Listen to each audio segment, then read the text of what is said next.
uno de los conceptos más importantes del feminismo, y también uno que ha sido escasamente criticado de manera científica debido a su subjetividad, es el de la interseccionalidad.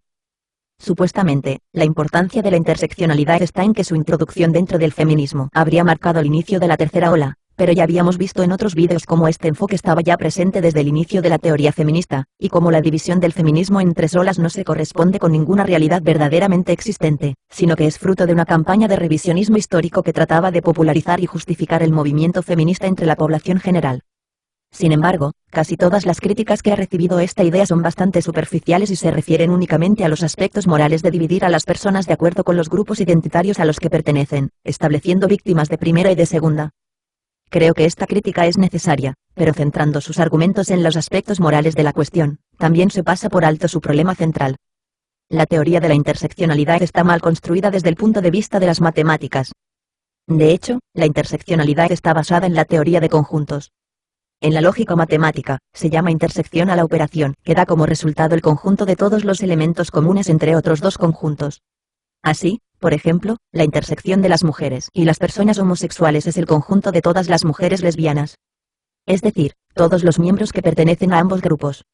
Es a partir de este razonamiento que las feministas llegan a la conclusión de que pueden tomar a dos grupos supuestamente oprimidos, aplicar la lógica de clases a ellos, y concluir la existencia de grupos identidad nuevos con opresiones únicas a ellos, y que por tanto, estos grupos requieren de políticas específicas en su consideración.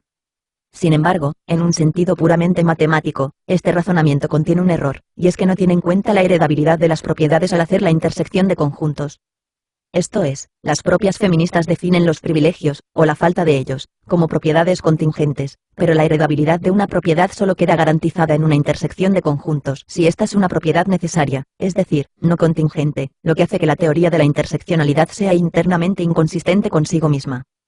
En otras palabras, para que la teoría de la interseccionalidad fuese cierta, se requeriría que los privilegios fuesen una propiedad necesaria de los grupos que los tienen, entendiendo propiedad necesaria como una que es verdadera por definición. Por ejemplo, un triángulo tiene tres ángulos de manera necesaria, y no es posible concebir un contraejemplo de triángulo que no tenga esta propiedad.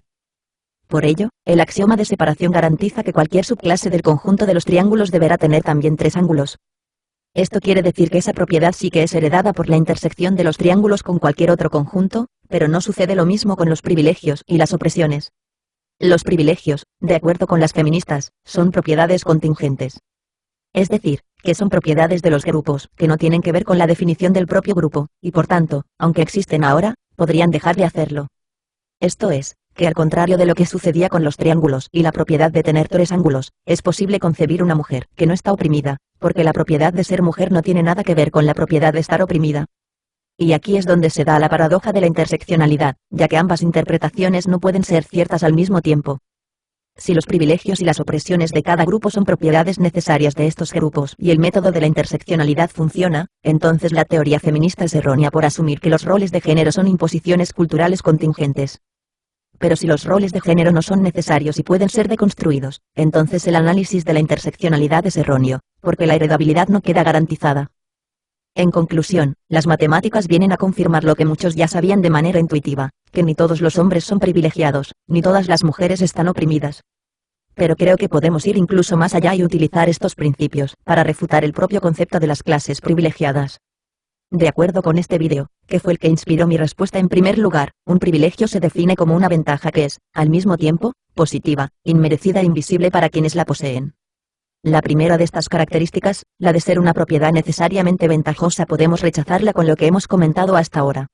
Es decir, que, al menos desde el punto de vista de la lógica, el carácter condicional del privilegio de pertenecer a un determinado grupo refuta que su carácter sea necesariamente positivo. Sin embargo, las feministas podrían argumentar que aunque esto no se cumpla técnicamente, lo ventajoso de pertenecer a un grupo identitario sí que sería una verdad de facto. Por tanto, para refutar esta posición hace falta algo más que teoría, se requiere también de estadísticas sobre su aplicación en la práctica, y es aquí donde llegamos al segundo elemento que me motivó a hacer este video. Como podemos ver, aunque la teoría de la interseccionalidad predice que las mujeres negras deberían tener un nivel de vida tanto inferior al de los blancos, como inferior al de los hombres negros, vemos que esta doble opresión no se cumple. Es decir, hemos encontrado un ejemplo real de cómo la heredabilidad de propiedades contingentes no se cumple. El vídeo del que he extraído la definición que manejo contiene también otros ejemplos en los que la predicción del modelo matemático acierta, pero el modelo feminista falla. La segunda característica del modelo es también controvertida, es decir, la de que los privilegios son inmerecidos, o, en un lenguaje menos valorativo, que no son obtenibles para las clases no privilegiadas. Después de todo, si consultamos la rueda del privilegio que la mayoría de las feministas interseccionales utilizan, podemos encontrar numerosos ejemplos de propiedades que sí son adquiridas, como por ejemplo la posición económica, la educación, e incluso la delgadez. Todas estas características forman parte del modelo de la interseccionalidad a pesar de contradecir los requisitos fundacionales del propio modelo. Esto puede parecer extraño si lo consideramos como un grupo de personas que establecen un sistema de normas para saltárselas inmediatamente, pero no si lo vemos desde el paradigma que establecí en mi vídeo sobre la construcción del enemigo común. Es decir, que la mayoría de estos privilegios son añadidos posteriores, y no verdaderos elementos del modelo inicial. En otras palabras, la inconsistencia entre la lista de grupos privilegiados y la propia definición de privilegio que manejan las teóricas feministas, apoya mi interpretación de que la interseccionalidad no es un crecimiento interno de la misma teoría feminista, sino el resultado del agregado de causas externas provenientes de otros grupos identitarios, que utilizan el éxito del feminismo como un método para poder obtener simpatía e impulsar sus propias causas, a pesar de la inconsistencia entre sus planteamientos y los planteamientos feministas. Esta dinámica la habíamos visto ya con los movimientos homosexuales, y ahora lo vemos de nuevo. Pero si no podemos determinar cuántos tipos de privilegios existen recurriendo al modelo de la rueda, eso abre otra cuestión más interesante, que es la de la determinación de cuántos privilegios existen. De hecho, si miramos la lista de privilegios reconocidos por el feminismo, e incluso si ignoramos aquellos que no cumplen los 3 requisitos originales, también nos podemos dar cuenta de que estos no tienen ningún elemento en común. O, dicho de otra forma, que no existe un método objetivo ni sistemático de elaborar esta lista, y que por tanto el número de privilegios existentes es indeterminable y potencialmente infinito. De ser este el caso, que los privilegios fuesen infinitos, se seguiría que los grupos interseccionales también lo son, y puesto que la teoría de la interseccionalidad reclama que cada grupo debe contar con un trato específico de acuerdo con el grupo al que pertenece, esto significaría que cada persona debe ser tratada de acuerdo con sus características individuales. Esto es contradictorio, en tanto que el objetivo declarado de la teoría de la interseccionalidad es precisamente negar que los juicios sean individuales, defendiendo que deben realizarse de acuerdo con la pertenencia a grupos. En otras palabras, la interseccionalidad, llevada hasta sus últimas consecuencias, muere de éxito en tanto que se refuta a sí misma al volver a alcanzar el nivel del individuo a través de la intersección infinita de grupos. Por último tenemos la que posiblemente es la característica más paradójica de todas, la de la invisibilidad de los propios privilegios. Este elemento, solo por sí mismo, convierte a la propia división de las clases opresoras y oprimidas en un problema indecidible.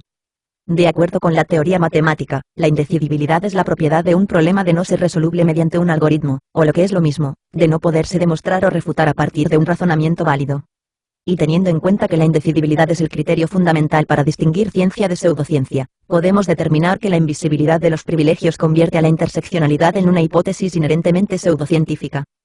Peor aún, aunque esta característica pretende ser utilizada por las feministas como una carta blanca para implantar sus políticas de cuotas, alegando que, aunque los hombres no vean la necesidad de favorecer a las mujeres, eso se debe únicamente a que los privilegios propios son invisibles para el grupo, más bien funciona como argumento de lo contrario, ya que deja a la posición feminista indefensa frente a la réplica de que son las mujeres las privilegiadas, sin que ellas se den cuenta debido a que sus privilegios son invisibles para ellas mismas. En ambos casos, tal afirmación cuenta con la misma evidencia empírica, que es ninguna, ya que la invisibilidad de los privilegios imposibilitaría cualquier tipo de comparativa, y por tanto, el establecimiento de cualquier valor relativo que justificase la discriminación legal, como es el privilegio. En conclusión, la teoría de la interseccionalidad es, desde el punto de vista teórico, además del moral, un elemento extremadamente problemático para la consistencia interna del feminismo, en tanto que su verdad exigiría la banalidad del activismo feminista, pero lo contrario impediría la determinación de un protocolo de triaje que justificase las leyes de cuotas y demás medidas inspiradas por el interseccionalismo. En cualquier caso, podemos concluir que la discriminación legal de un colectivo basada en su pertenencia a un determinado grupo, y no en las características individuales de sus componentes, nunca es compatible con los principios básicos de la lógica.